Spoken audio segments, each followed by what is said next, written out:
Mira, todos los años, cuando llega el invierno, hay un virus que empieza a dar vuelta, el virus sincicial respiratorio, que es un virus que afecta a los bebés, ¿no? Y esto hace que las guardias se colapsen, que las madres se preocupen. Es un virus que provoca quizás mucha molestia, pero quizás no sea tan grave. Pero vamos a preguntarle al doctor Diego Chafino, que es pediatra y que es amigo nuestro, que nos viene siempre a visitar y a contarnos sobre estas cosas. ¿Cómo viene la mano este año, ¿no? Con el tema del sincicial respiratorio, el que ve tantos bebés por día? ¿Cómo las, Diego? Hola, Gracias por venir. Por la invitación. Bienvenido. La verdad es que este año es un año más tranquilo, el frío vino más tarde, digamos. Hay casos de bronquiolitis, pero comparativamente a otros años, la verdad que no es un año que nos preocupe en demasía. Como dijiste vos, sí, el sincicial respiratorio es un virus que, si bien está durante todo el año, aumenta más en la temporada del frío. Afecta, como decías vos, a bebés hasta los 2 años. Si bien puede afectar a toda la población, produce bronquiolitis, que es una patología característica de los menores de 2 años. Es una enfermedad que, si bien en la inmensa mayoría de los casos cursa con pocos síntomas o síntomas no muy graves, un porcentaje puede complicarse y requiere internación. Es estar atento a los cuadros respiratorios, sobre todo en bebés pequeños. Menores de 2 años es la edad crítica, digamos, sobre todo los menores de 6 meses. Por eso hace un tiempo ya está implementada la vacuna para mujeres embarazadas. Mira. Hay una vacuna que es obligatoria para gestantes entre las 32 semanas y las 36, que la idea de esa vacuna es generar anticuerpos que se transmiten de madre a hijo y protegen contra los casos graves de bronquiolitis, sobre todo en los primeros 6 meses de vida. Es muy importante que la mujer embarazada lo tenga en cuenta esta vacuna y que el obstetra la indique. Es una vacuna gratuita que está en el calendario no hace más de un par de años ya, y es una buena vacuna porque, insisto, no es que hace que no haya bronquiolitis, sino que los casos sean más leves y más manejables, digamos. Pero Diego, yo quería preguntarte, porque ha venido la doctora Macari acá y hemos charlado sobre las campañas de vacunación. Sí. Si ves esta temporada, digamos, de invierno tranquila, vinculada a que no está haciendo tanto frío, o que también la gente recibió bien el tema de la vacuna y el prevenir las enfermedades. Vacunas contra el sincicial respiratorio todavía para bebés no hay. La única vacuna que está Esto de las embarazadas. Es esta de las embarazadas. Sí, obviamente es muy importante que los chicos se vacunen contra la gripe. Es una vacuna también que forma parte del calendario hasta los 2 años. Si bien la bronquiolitis puede ser causada por muchos virus, el responsable más del 70% de los casos es el sincicial, que todavía no hay una vacuna para lactantes. Yo creo que este año, insisto, creo que es más tranquilo. Fue durante junio, 2 o 3 semanas de junio, sí hubo un aumento de la cantidad de casos. No creo que haya habido colapso en las guardias, ni mucho menos como nos ha pasado otros años. Creo que es importante la prevención, fundamentalmente evitar que los chicos pequeños estén en contacto con personas enfermas.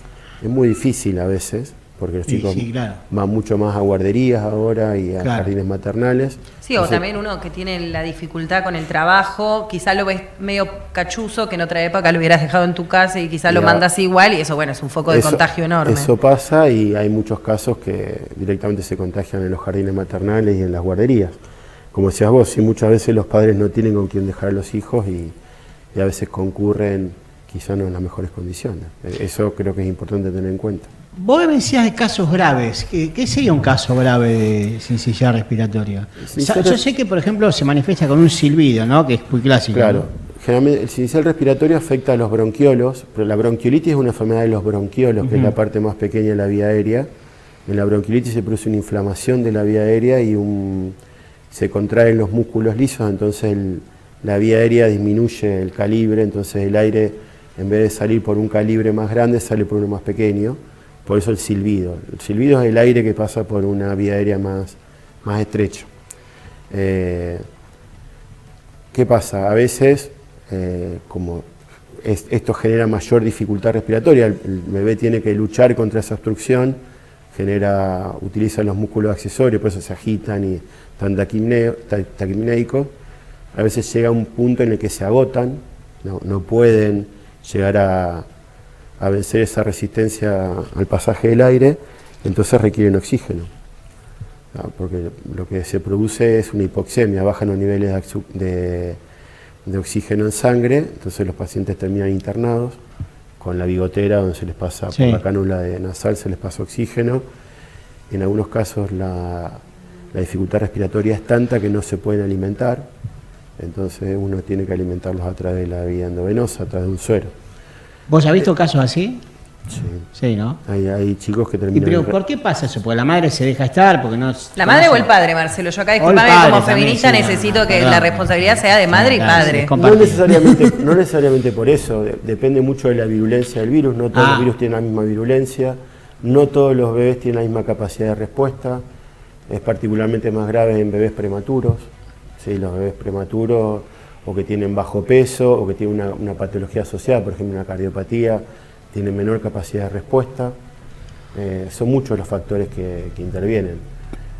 A veces la consulta precoz evita complicaciones.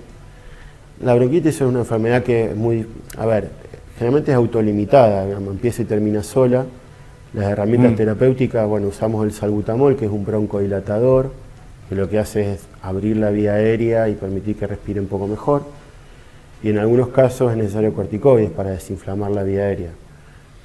A veces, en casos particulares, puntuales, eso no alcanza y los chicos terminan con niveles de oxígeno bajos que requieren internación para complementarlos con la cánula, ¿no? Son muchos los factores, no solamente la consulta tardía, digamos. Por eso es muy importante hacer la consulta rápido y estar atenta a las posibles complicaciones, ¿no? Muchas veces con el tema de las consultas, por lo que uno ve, hay como dos líneas. Una que dice, bueno, madre o padre no sean exagerados y no es que el niño enseguida respiró medio raro y ya están en el hospital. Sí. ¿Cuándo sí? Porque, viste, están los médicos y dicen, mamá, usted exagerada, lo trae el nene, no tiene nada. Entonces uno dice, bueno, esta visita precoz no tiene sentido, o cuando hay 2 o 3 alarmitas que uno dice, bueno, sí es importante que vayas a hacer esa consulta, por más que todavía quizás sea precoz. ¿Viste? Son esos equilibrios raros, sobre todo me imagino en los padres primerizos, que ya cuando tenés más hijos un poco le cazás más la onda, pero al principio, ¿qué criterio encontrás? Yo creo que es verdad, el equilibrio es muy difícil. Yo creo que la consulta tiene que estar cuando la tos es muy importante, cuando es una tos que es en excesos, que no les permite respirar bien. Hay algunos signos que son de alarma, que es el hecho de que noten que se hunde la piel entre las costillas, como te decía antes. A veces los nenes, para poder vencer esa dificultad para respirar, ponen en juego los músculos accesorios de la respiración, que son los intercostales, los músculos supraclaviculares. Cuando ya notan que respira con la panza, que la panza sube y baja como si fuera un fuelle, se le marcan las costillas, se escucha el silbido.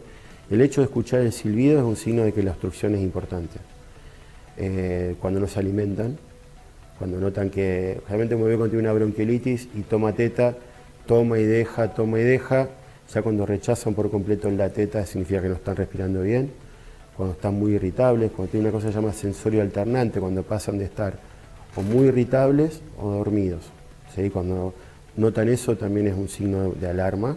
Y la fiebre, ¿no? Cuando ya la bronquitis puede cursar con fiebre, pero cuando ya la fiebre dura más de 2 días, es fiebre que va en ascenso y no baja fácil, es un motivo de consulta. Como decías antes, tenés razón, no tiene sentido concurrir a una guardia que quizás esté colapsada por un bebé que tose 2 veces y que tiene un poco de moco, ¿no? Claro. ¿Por qué? Porque si está en la sala de espera, porque hay mucha demanda... Eso hace colapsar las guardias también, ¿no? Hace colapsar las guardias y un bebé que está esperando con un cuadro leve, un catarro vía superior leve, con apenas un poco de moco y tos, está al lado de un nene con una bronquiolitis, una gastroenteritis, se va a terminar contagiando. Por eso el equilibrio es complicado. Ni consultar cuando empiezan a toser enseguida, ni cuando ya está respirando muy mal. Es un equilibrio que, como dijiste vos, te lo da la experiencia y el equilibrio, ¿no? Pero yo creo que es muy importante cómo se alimenta, cómo respira, si tiene fiebre o no tiene fiebre. Y el estado de ánimo, que bueno, eso también es una linda alarma. El sensorio, esto de que estén muy irritables y dormidas, muy irritables y dormidas, es una pauta de que no está oxigenando bien, es por la hipoxia que le decía que quizás necesitan ayuda. ¿Cómo viene el tema de la vacunación? Los papás ¿Te acordás que cuando hablábamos de la pandemia medio había unas campañas antivacunas, COVID y qué sé yo, y eso estaba afectando también en lo que era la vacunación de los niños, ¿no? Los padres, ¿hay padres que se niegan a vacunar a sus hijos todavía? Cada vez más, sí. No me digas, ¿en serio? Qué mala noticia que me das, por Dios. Sí, la vacunación, no en Giles, en general. No, en general, sí. Sí, mundial. A nivel, creo que el COVID ha generado eso, digamos, mucho miedo a la vacuna, hay mucha reticencia, hay muchos movimientos antivacunas que cada vez son más fuertes, por eso hay casos de sarampión, ¿no? Claro, Los casos de sarampión se dan en el 90% de los casos en familias que no están vacunados. Entonces, sarampión es una enfermedad que se veía hace muchísimos años. yo hace 25 años que hago pediatría y nunca vi sarampión. Mirá. Entonces, sí, hay casos de sarampión, por suerte no muchos, pero hubo casos y de hecho hay campañas de vacunación en el conurbano porque ha habido un pequeño brote. Digamos. Bueno, acá las chicas del vacunador hacen un laburo bárbaro, ¿no? De perseguir a la gente, va a perseguir, insistir Sí, con la gente. La verdad que sí, las vacunas están distribuidas por el sistema de salud en todas las salas. Giles no compra vacunas, Giles recibe vacunas de la región sanitaria.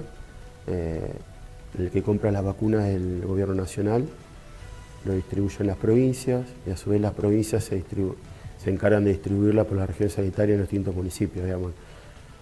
Cuando faltan vacunas no es porque Giles no las compra, no, claro, sino porque no hay o porque hay un problema en la distribución de las vacunas. Y Diego, ¿qué le dirías a esa gente que está del otro lado? Porque, digamos, los que tienen el criterio... Estamos en una época de sociedades muy polarizadas, entonces está la gente que te dice, sí, vacuna a mis hijos, todo perfecto, y están los que dicen que no, que es la misma ciencia inoculándote para que después vos seas un dependiente de las vacunas, o sea, de todo el sistema de drogas, ¿viste? Están esas speech. ¿Qué le dirías a la gente que no cree en las vacunas o que está eligiendo no vacunar a sus hijos o a ellos mismos?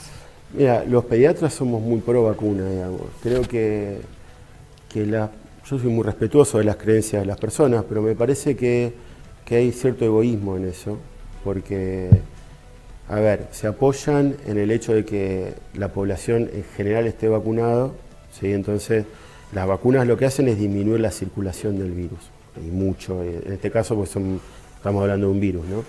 Las vacunas son importantes para disminuir la circulación y la posibilidad de que vos te contagies. Entonces yo creo que es una especulación de apostar a que se vacune el resto para no tener que vacunarme yo. Entonces ahí es cierto egoísmo, me parece. Claro, pues si todos usamos esa lógica, nadie está vacunado y todos nos contagiamos todos. Eso es el problema. El problema es que si estos movimientos antivacunas siguen creciendo, sigue proliferando esta creencia de que las vacunas son malas, va a llegar un punto en que el pool de personas vacunadas va a ser menor y va a haber emergencia de virus y enfermedades que están, no te digo erradicadas, pero prácticamente la polio, por ejemplo.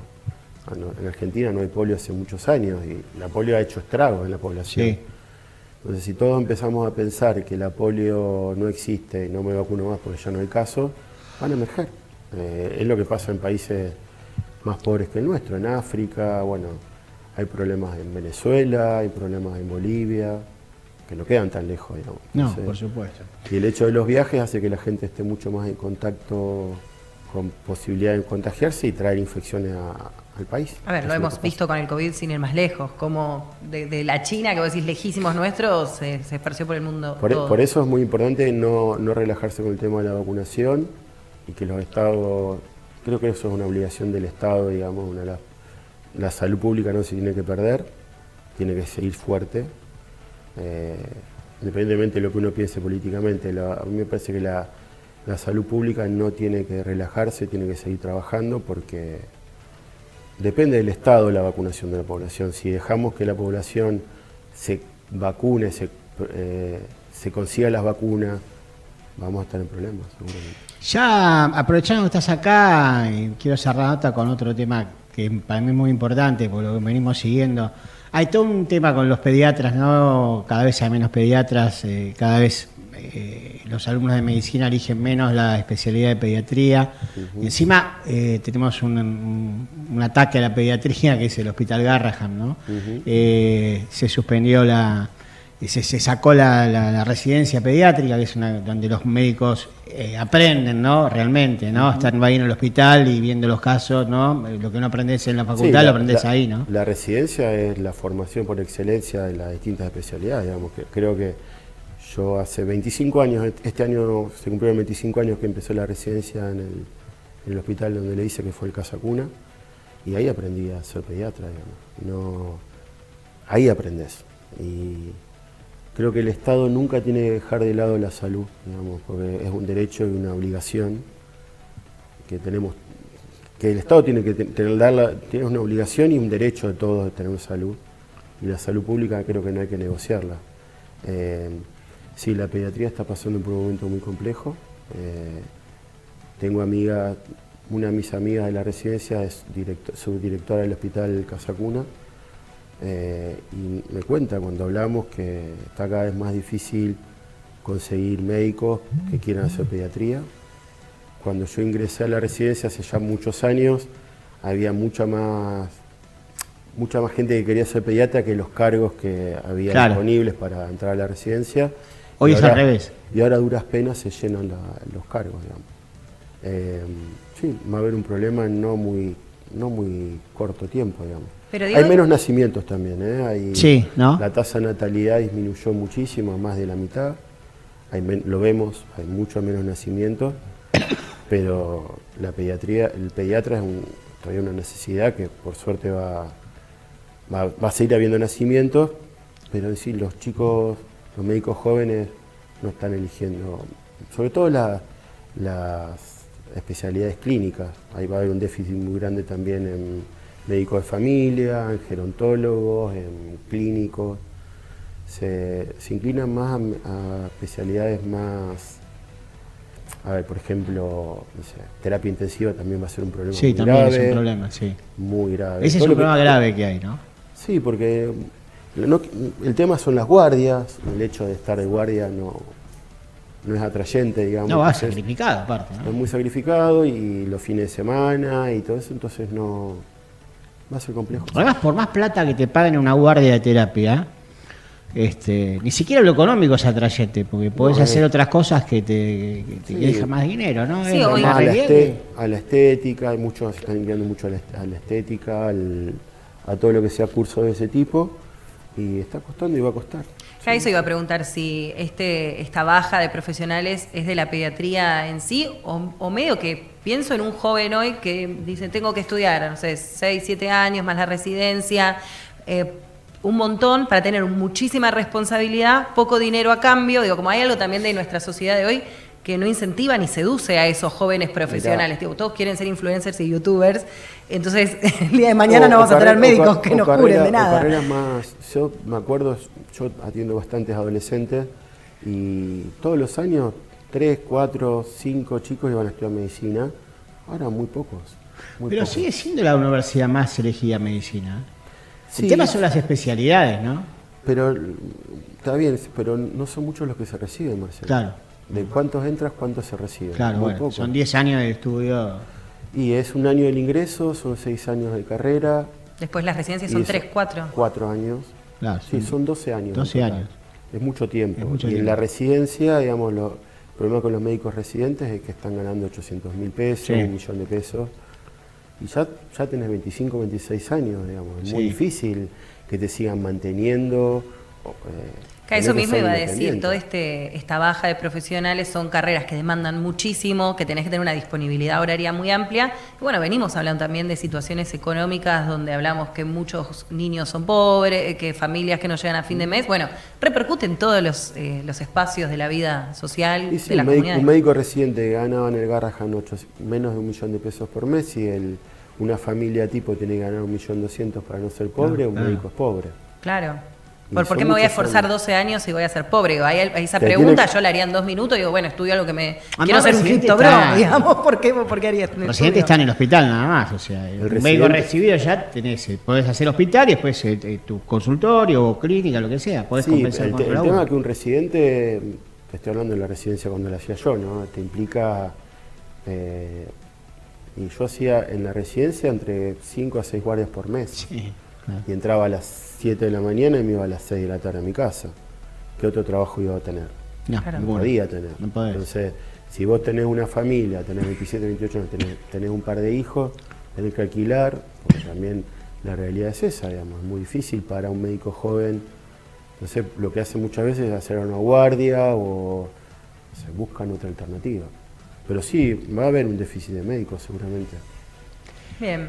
Bueno, vos cerrás esta nota con una pregunta que no tiene nada que ver. No te iba a preguntar de fútbol. Boca no me va a No, preguntar. sí, porque a él le gusta No, chicanear con el tranquilo, deporte terrible. Vos tenés un bebé, ¿no? Sí. ¿Cuántos tiene el nenito chiquito? Baltasar tiene 15 meses. 15 meses. ¿Y sos pediatra? Sí, ¿Lo atendés vos o lo llevás a otro pediatra? no lo atiendo yo. Ah. Es muy difícil porque Es muy buena tu pregunta, Marcelo. No, ¿verdad? me No, quedó no, esa no. duda, ¿no? Es un pediatra con su bebé, ¿no? Lo atiende él. Aparte, No, no vos lo lo ves en atiendo. nene, te tenés que dar cuenta si le pasa algo que tiene. sí, no lo atiendo yo. Yo lo atiendo. A ver, las cosas habituales sí, pero cuando surge algo que no me gusta, lo consulto. Buscás otra pirada. Sí, obvio.